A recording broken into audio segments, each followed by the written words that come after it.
안녕하세요. 전국에 계신 그리고 해외에서도 함께 방송에 참여하실 재림 성도 여러분 반갑습니다. 이가 언약적 사랑 기억절 말씀을 먼저 읽겠습니다. 요한복음 14장 23절 말씀입니다. 예수께서 대답하여 이르시되 사람이 나를 사랑하면 내 말을 지키리니 내 아버지께서 그를 사랑하실 것이요 우리가 그에게 가서 거처를 그와 함께 하리라. 언어학적으로 사람, 삶, 사랑이라는 말은 같은 어원에서 왔습니다. 사람이 산다는 것은 무엇인가? 사랑하는 것입니다. 그리고 사랑에는 대상이 필요합니다. 그래서 사람은 결코 혼자 살도록 창조되지 않았습니다. 아담은 완벽하게 창조되었지만 혼자 있을 때 아담은 하나님이 보시기에 좋지 않았습니다. 아담이 하와를 만날 때 비로소 사람으로서의 삶이 완벽해졌으며 함께 살 때 사람은 최고의 행복을 경험하게 되었습니다. 한편 부모와 자식 간의 사랑에서 부모는 무한한 자기 희생의 사랑을 통해서 행복을 누립니다. 자녀의 반응과 상관없이 생명까지 줄 수 있는 사랑을 통해서 즐거움을 경험합니다.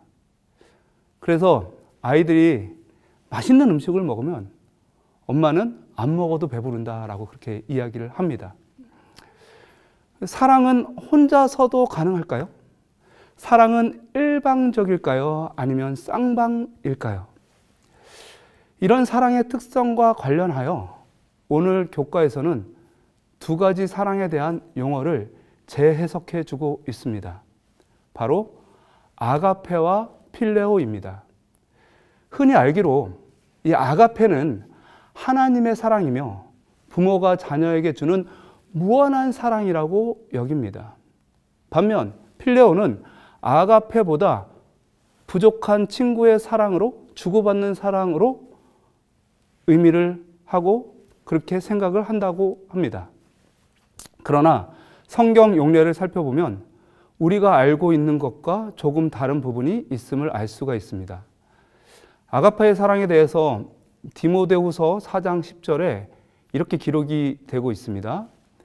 데마는 이 세상을 사랑하여 나를 버리고 데살로니가로 갔고 그레스게는 갈라디아로 디도는 달마디아로 갔고 이 말씀은 바울이 그의 제자 디모데에게 쓴 편지인데요.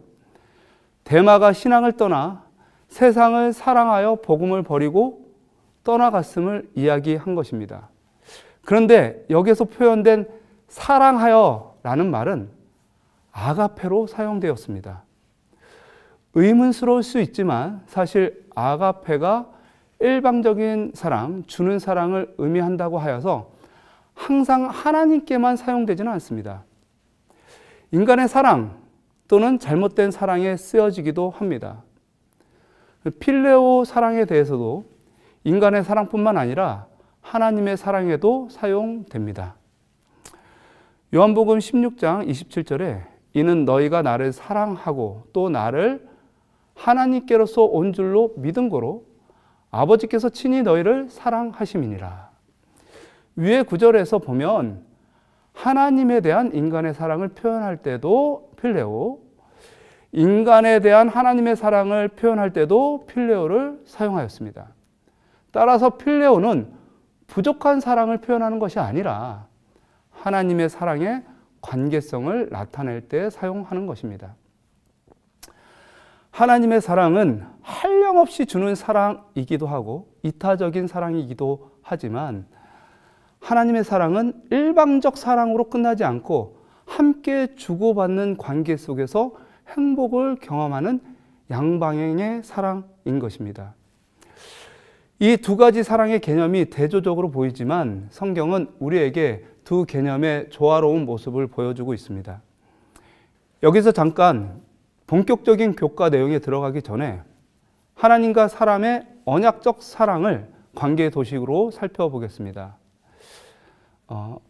1번을 따라가 보시면 하나님은 사람을 창조하시고 복을 주십니다. 물이 위에서 아래로 흐르듯 하나님의 사랑은 일방적으로 사람에게 향합니다. 2번, 여기에서 하나님께서 주시는 복은 영생과 나라입니다. 하나님은 인간에게 생명을 주셨을 뿐만 아니라 나라를 주셨습니다. 나라에는 3가지 요소가 있습니다. 백성, 법, 땅. 백성을 왜 주셨냐? 혼자 살 수 없는 사람에게 함께 살 수 있는 사람이 필요하기 때문입니다. 법을 왜 주셨나? 그 백성들이 함께 지내면서 연합할 수 있도록 하기 위함입니다. 땅을 왜 주셨나? 백성들이 법을 가지고 풍요로운 땅에서 살도록 하기 위함이었습니다. 하나님께서 사람을 육체를 가진 피조물로 만드셨는데 그 이유는 오감을 통해 하나님께서 만드신 만물의 아름다움과 영광을 느끼도록 하시기 위함입니다. 그리고 땅의 소산을 통해 모든 필요를 채울 수 있도록 하였습니다. 3번째요. 한편 하나님의 이타적이고 무한하신 사랑은 일방적으로 주어지지만 결코 강요될 수 없습니다. 그래서 언약적 관계를 통해서 사람에게 주어지도록 했습니다. 사람이 자유의지를 가지고 하나님께 나올 때 그 복을 누릴 수 있다는 것입니다. 옛말에 평안감사도 지시름은 그만이다 라는 말이 있습니다. 아무리 좋은 일이라도 제 마음에 들지 않으면 억지로 시킬 수 없다는 것입니다. 이와 같이 무한히 이타적인 사랑을 가진 하나님께서 피조물을 사랑하실 때 언약이라는 관계성을 두신 이유는 인간의 자유의지를 훼손하지 않으심으로 하나님을 향한 인간의 사랑이 온전케 되도록 하기 위함입니다. 일요일소지 하나님의 영원한 사랑. 예레미야 31장 3절에 나 여호와가 옛적에 이스라엘에게 나타나 이르기를 내가 무궁한 사랑으로 너를 사랑하는 고로 인자함으로 너를 인도하였다 하였노라. 성경은 하나님은 사랑이시라고 선포합니다. 그리고 그 사랑은 영원하다고 말합니다. 또한 그 사랑의 특징은 이타적이며 무한적으로 주는 사랑이라고 말합니다. 다시 말해 그 사랑은 사랑의 대상의 반응과 상관없이 일방적으로 베풀어지는 사랑이라고 하는 것입니다. 시편 33편 5절에 저는 정의와 공의를 사랑하시며 세상에 여호와의 인자하심이 충만하도다. 시편 145편 9절에 여호와께서 만유를 선대하시며 그 지으신 모든 것에 긍휼을 베푸시는도다. 위의 성경절에서 보듯이 하나님의 사랑과 친절과 연민과 자비는 인간에게 뿐만 아니라 그분이 만든 모든 피조 세계에 미칩니다.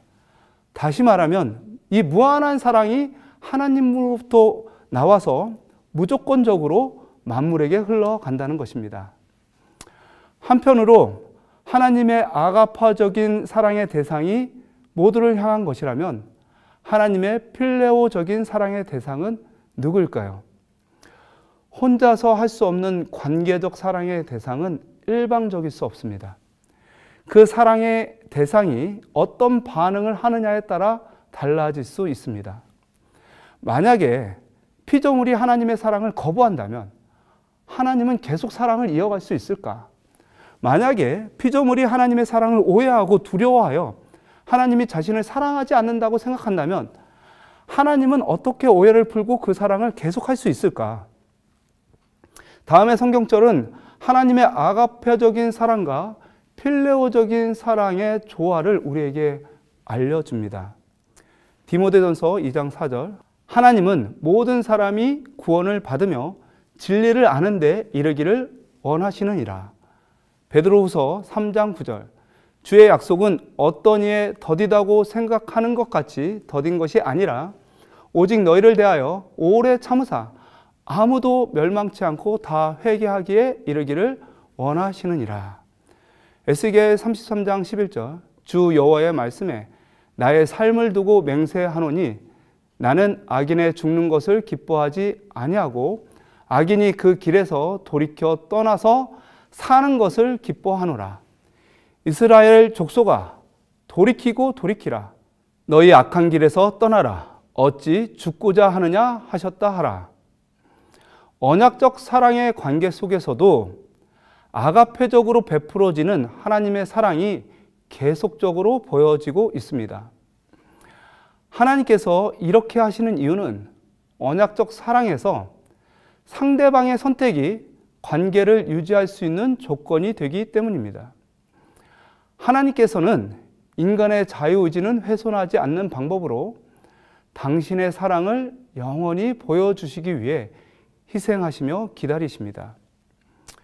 요한복음 3장 16절에 하나님이 세상을 이처럼 사랑하사 독생자를 주셨으니 이는 저를 믿는 자마다 멸망치 않고 영생을 얻게 하려 하심이니라. 세상을 이처럼 사랑하신 하나님의 사랑은 영원히 멈추지 않을 열린 사랑입니다. 주님의 사랑은 모든 사람에게 열려 있습니다.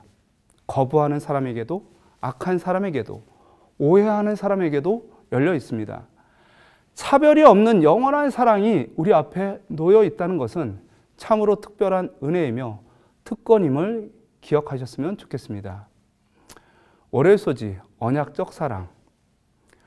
월요일 소지에서 내용을 다루기 전에 언약적 사랑에 대한 도표를 살펴보겠습니다.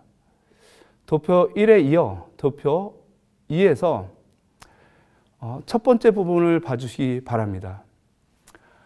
하나님의 무한하신 사랑에 반대하여 인간은 사단의 꾀임에 넘어가 버렸고 그 언약을 깨어버리게 되었습니다. 하나님의 사랑과 축복을 모두 다 잃어버리게 된 것입니다. 결국 사람은 사단과 노예적 언약을 맺음으로 사망 권세와 사단의 나라에 속하여 복이 아니라 저주 속에서 살아가게 되었습니다. 사단의 저주는 생명을 영원히 잃어버리는 영멸이며 하나님의 품성을 잃어버리고 자아 사랑으로 가득 차 두려움과 갈급함 속에서 이기심과 욕심으로 살게 되는 것이며 또한 사단의 나라의 법 아래에서 분열과 불평등 속에서 끊임없이 서로를 의심하고 싸우며 살게 되었습니다. 육체적 행복을 위해 주신 재물과 땅의 축복은 그들에게 썩어질 것이 되어 찰나적인 쾌락을 줄 수는 있어도 영원한 행복을 줄 수 없는 것이 되었습니다. 이런 상황 속에서도 하나님의 영원하신 사랑은 멈출 수가 없습니다.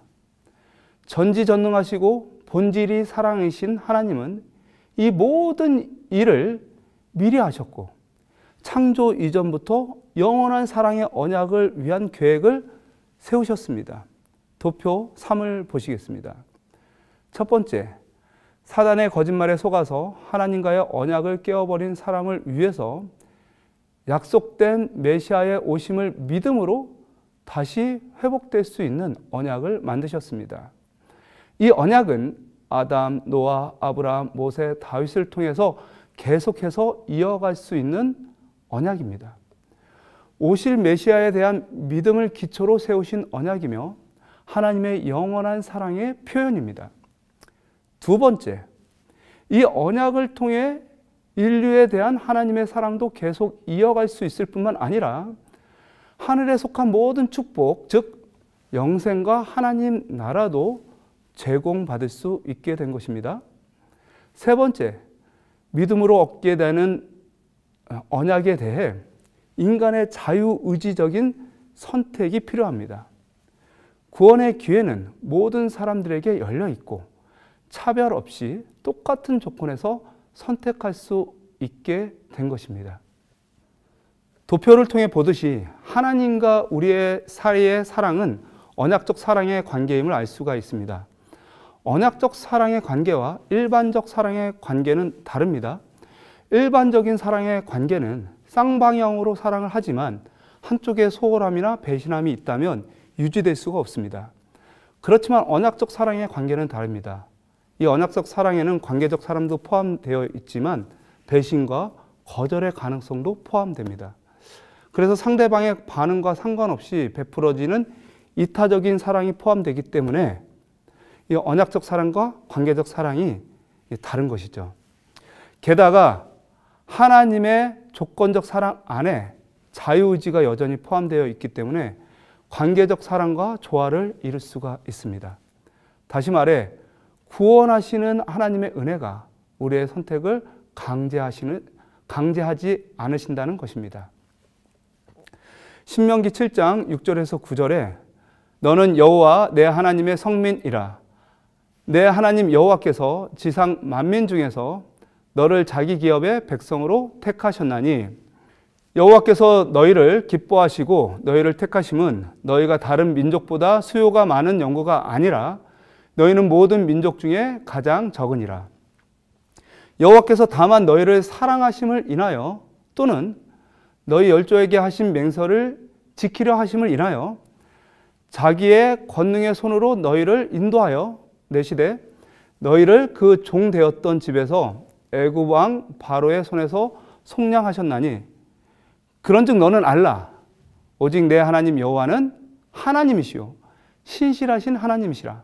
그를 사랑하고 그 계명을 지키는 자에게는 천대까지 그 언약을 이행하시며 인애를 베푸시되. 신명기 7장 9절에서 하나님께서 이스라엘 백성과 특별한 언약을 맺으시고 그 관계를 영원히 유지하기 위한 조건으로 말씀하십니다. 그 조건이란 첫 번째, 하나님은 변함없는 사랑으로 언약 백성과 함께 할 것이다. 두 번째, 언약 백성은 변함없는 사랑을 믿고 순종하면 되는 것이다. 이 쌍방향의 관계 속에서 한쪽의 사랑이 변함없고 흔들리지 않는다면 다른 한쪽의 선택으로 말미암아 이 쌍방향의 관계는 결정됩니다. 요한복음 15장 13절에 사람이 친구를 위하여 자기 목숨을 버리면 이에서 더 큰 사랑이 없나니, 이 말씀은 하나님의 변함없고 흔들리지 않는 사랑을 보여주는 것이며 예수님께서 십자가의 죽으심으로 성취하시고 확증하신 언약적인 사랑입니다. 이런 사랑이 약속되어 있기에 우리는 실패하고 넘어져도 계속 주님께 나아올 수 있습니다. 어떤 상황 속에서도 우리가 주님께 나아오고자 뜻을 돌이킨다면 주님께서는 언제나 우리를 받아주실 것입니다. 화요일, 조건적 관계. 도표 2, 3에 이어서 도표 4, 5를 살펴보겠습니다.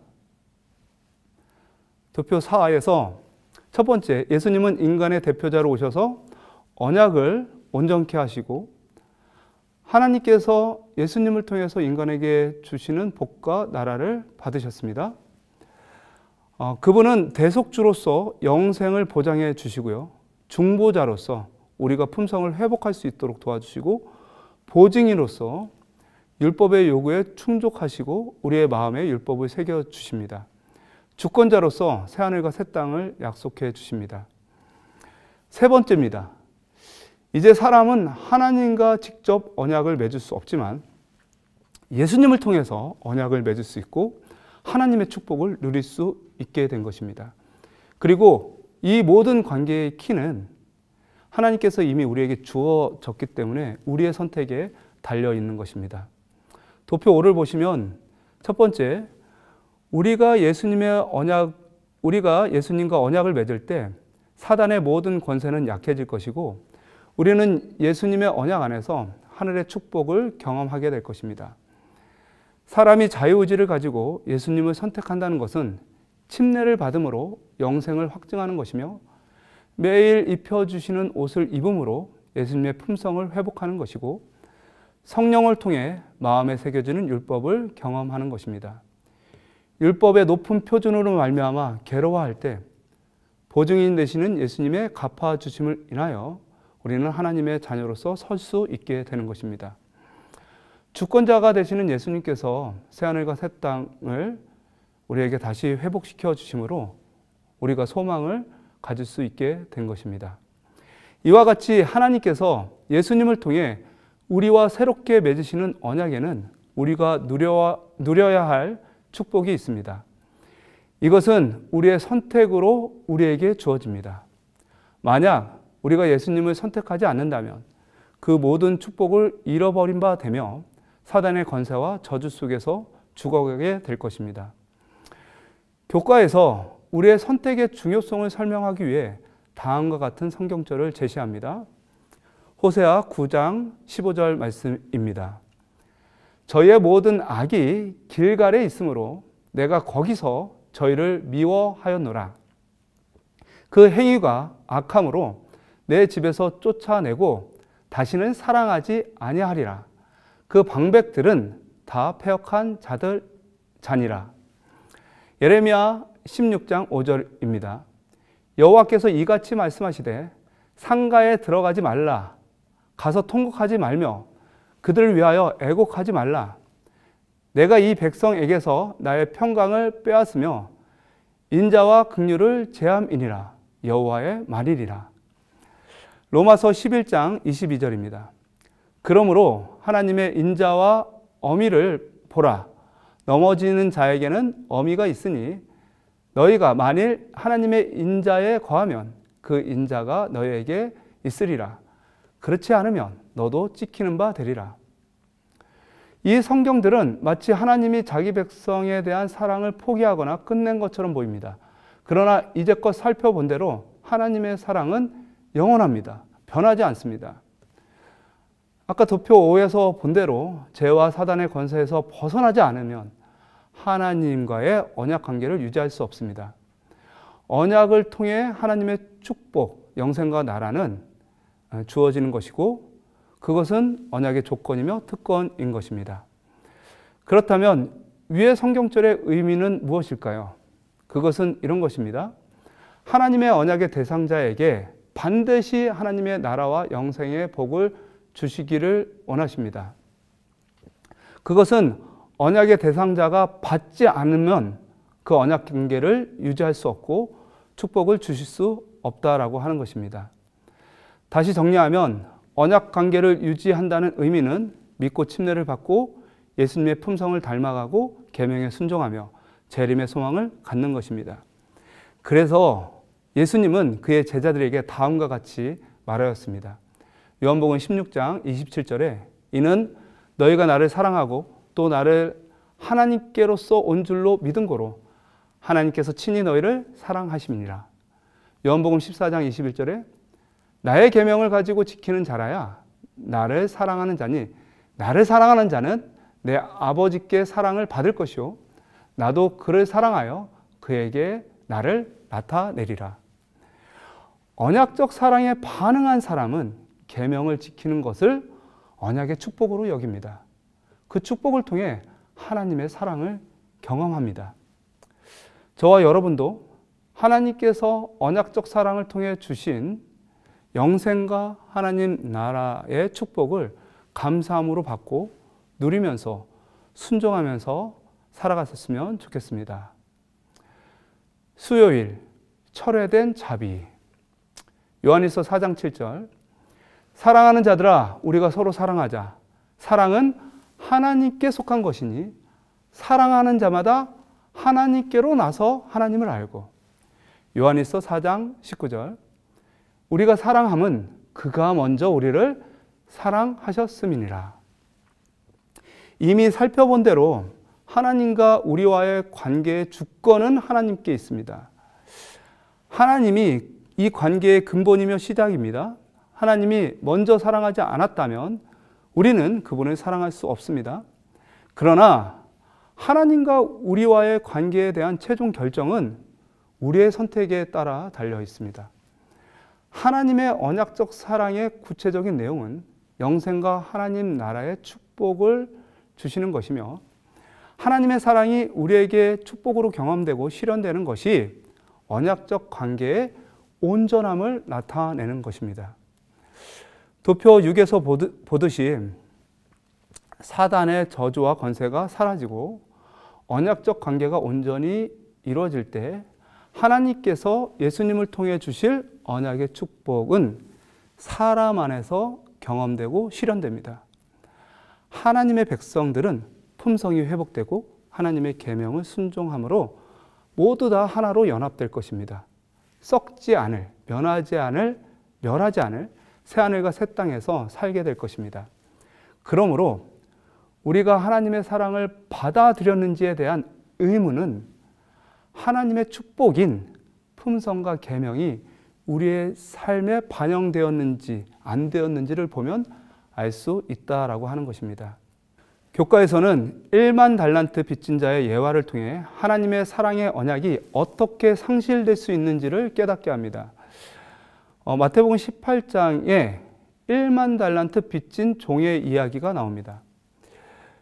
주인에게 빚진 종이 감당해야 할 1만 달란트는 갚을 수 없는 금액입니다. 이 1만 달란트가 얼마나 큰 금액인지 알기 위해 잠시 계산을 해보면 다음과 같습니다. 1만 달란트는 6천 데나리온입니다. 한 데나리온은 노동자 평균 하루 일당입니다. 6천 데나리온은 노동자가 6천일 동안 일해야 모을 수 있는 금액입니다. 휴일을 고려하면 1년을 300일로 정한다면 1년에 300데나리온을 벌 수가 있습니다. 따라서 1만 달란트, 6천 데나리온을 갚는 데 걸리는 시간은 20년입니다. 결론적으로 1만 달란트를 갚기 위해서는 노동자가 20만 년을 일해야 합니다. 주인이 그 빚진 종에게 얼마나 많은 축복을 제공했는지 알 수가 있습니다. 그 축복이 제공된 것은 주인의 주권과 자유와 사랑이었습니다. 빚진 종이 은혜로 제공된 축복을 누리고 경험하는 온전한 언약 관계를 이루기 위해서는 반드시 주인의 자유와 사랑이 빚진 종의 삶에 나타나야 합니다. 주인의 사랑과 자유는 제공된 축복을 통해 나타났기 때문에 종의 자유와 사랑, 그것도 하나님의 먼저 제공했던 축복처럼 종의 삶을 통해서 다른 사람에게 나타나야 하는 것입니다.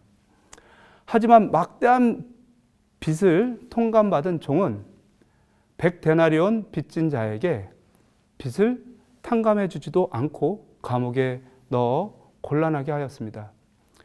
그 주인은 분노하여 1만 달란트를 탕감했던 것을 취소하였습니다.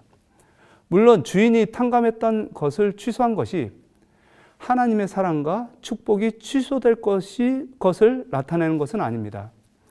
이것은 1만 달란트 빚진 자가 하나님의 축복을 어떻게 상실할 수 있는지를 보여주는 것입니다.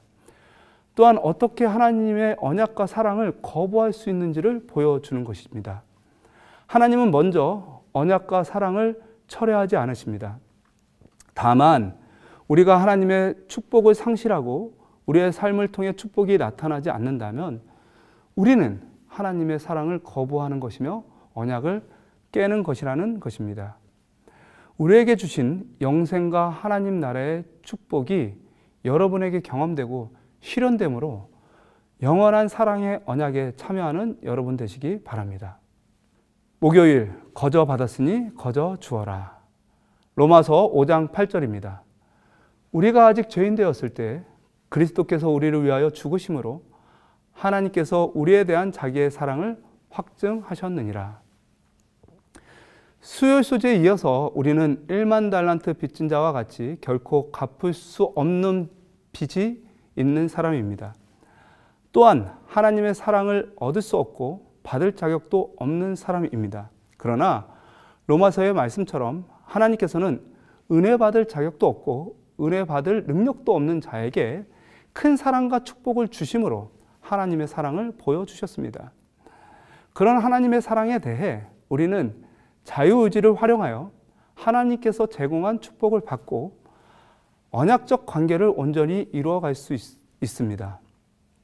다시 말해 언약적 관계는 우리의 삶에서 하나님의 축복이 나타나고 하나님의 사랑이 반영되는 것으로 확인될 수 있다는 것입니다.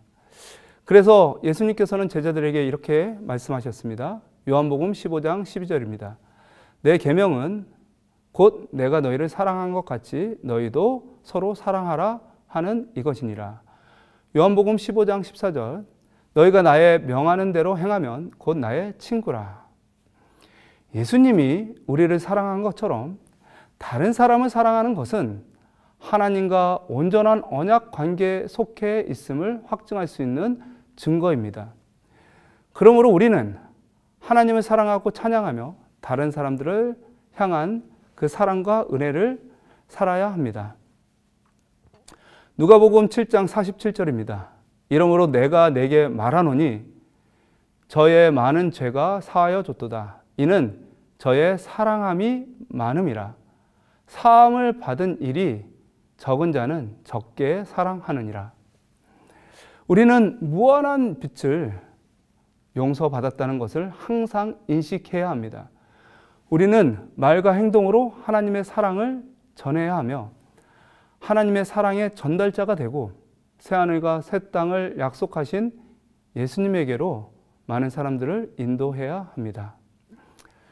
금요일 소지 더 깊은 연구를 위해 생애의 빛 101페이지에 기도의 특권 부분에 이렇게 기록되어 있습니다. 그러나 예수님의 이름으로 기도하는 것은 다만 기도의 시작과 끝에 그 이름을 부르는 것 이상의 큰 의미가 있는 것이다. 그의 이름으로 기도하는 것은 우리가 그의 허락하신 바를 믿고 그의 은혜를 의지하고 그의 사업을 행하면서 예수의 마음과 정신으로 기도하는 것을 의미하는 것이다. 하나님께서 예수님을 통해 우리와 언약을 맺으신다는 것이 바로 이런 것입니다. 예수님과 언약을 맺음으로 예수님을 닮아가고 예수님 안에 하나님의 사랑과 품성이 우리 안에 나타나는 것입니다. 이 귀한 축복이 하나님께 나오는 여러분에게 경험되게 되기를 간절히 바랍니다. 감사합니다.